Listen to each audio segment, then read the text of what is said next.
Let me know when you're ready. Go.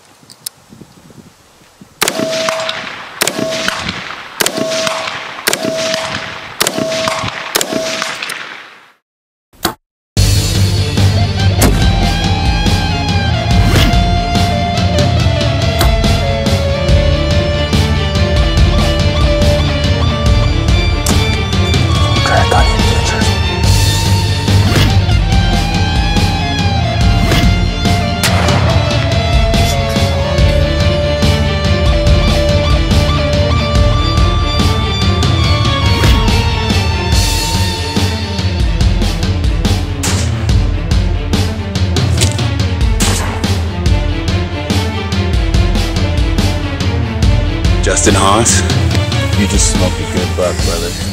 Right on, man.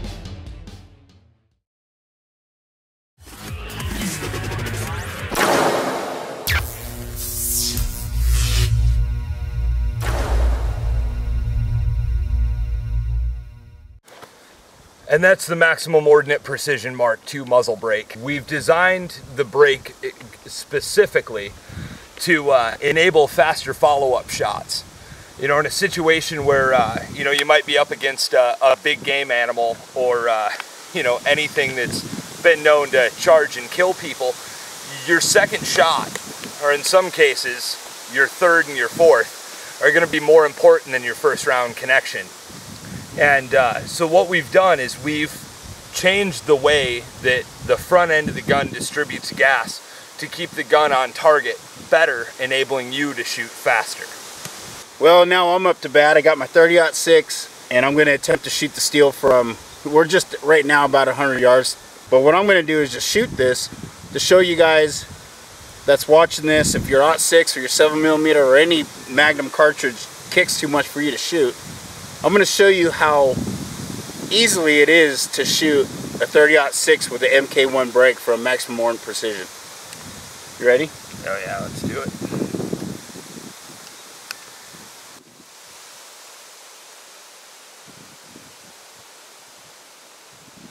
Ready? Yep.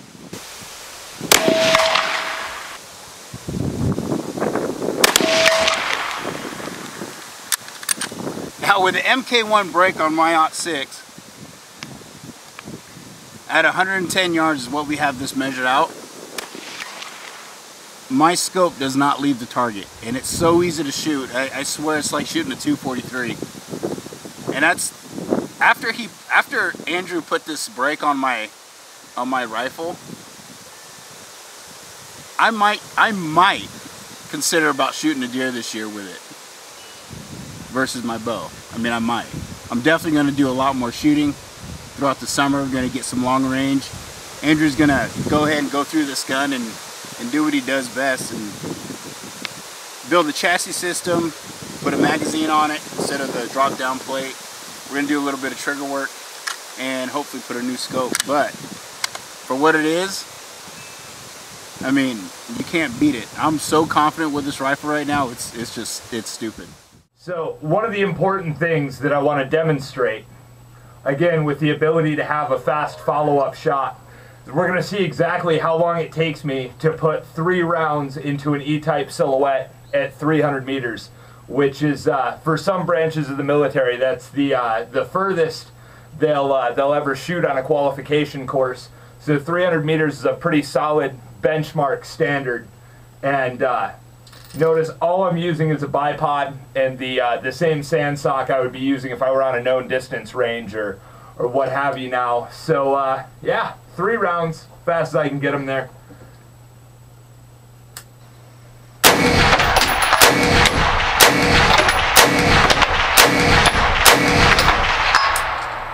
I'm an ADD kid and that was 5. All good hits though. Alright, I just bought this new rifle, 308, and I've shot it a couple of times. And it does kick a little, you know. And after seeing what these muzzle brakes can do, I've decided I'm going to have one put on here. But I just wanted to show you the difference when you watch the recoil of this gun this week before I put the muzzle brake on. And then next week when we come back out, you'll see how these muzzle brakes take the recoil out. And it's a really good idea, especially I've talked to a lot of guys that they don't shoot high caliber rifles anymore because they have a bad shoulder or whatever. And you know, with these muzzle brakes, these guys can shoot rifles again because it just takes it all away. I'm going to see if I can hit that rock. This is redneck status long range shooting.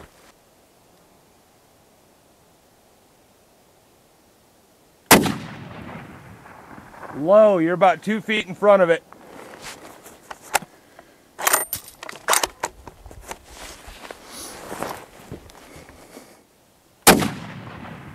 Oh, 6 inches low.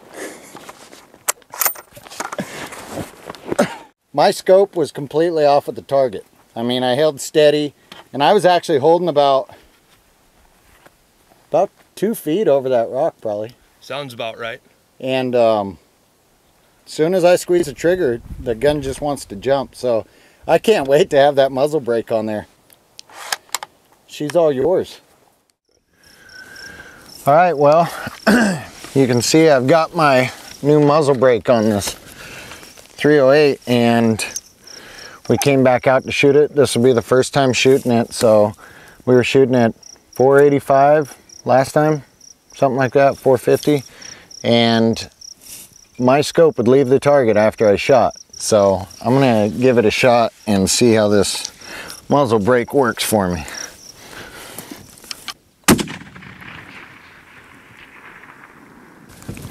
In here, ping. That thing does not kick at all, I'm telling you what. That's awesome. I'm gonna have to go buy some more shells.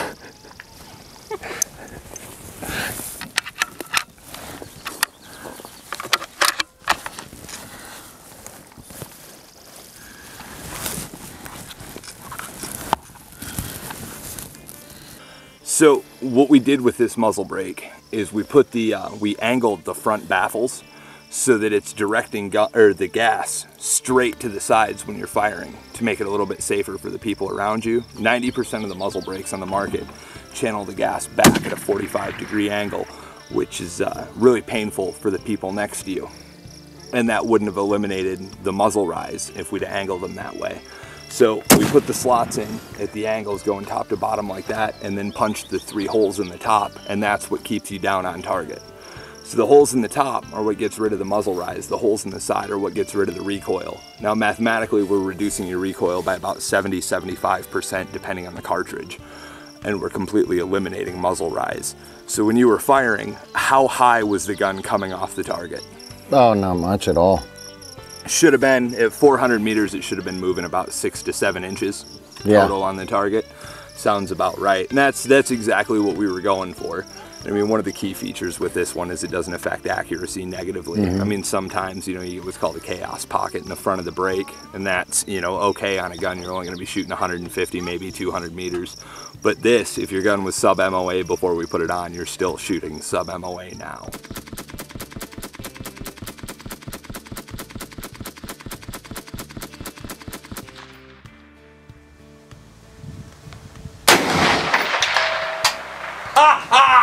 Hey, I was recording. I know. I had a feeling you were. That's why I couldn't miss that one. Well, because the first one, we had no proof that you actually hit 300 meters. Yeah.